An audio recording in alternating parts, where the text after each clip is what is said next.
Krepi.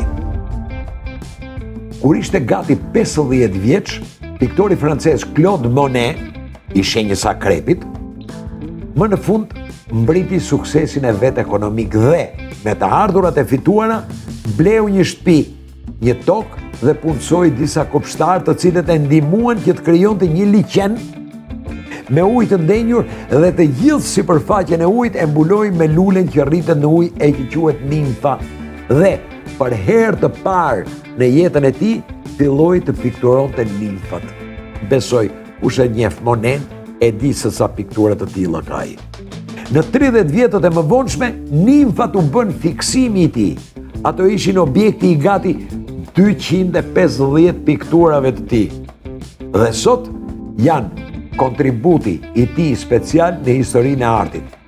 I mbolla nimfat për kënaqësi, ka thënë Claude Monet. I mbolla pa pasur ndërmend t'i pikturoja.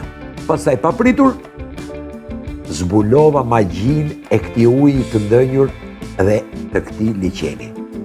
Edhe ju, për të dashur, ose edhe ju të dashura Krepa, bura graqofshi, viti 2026 do t'jetë një vit i favorshëm për të bërë një gjë të tillë.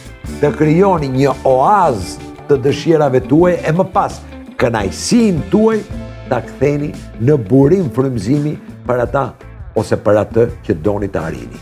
E thënë në Shqip është viti 2026 është viti që ndoshta po të dini ta shfrytëzoni, do të filloni të bëni vërtet atë që keni qejf të bëni.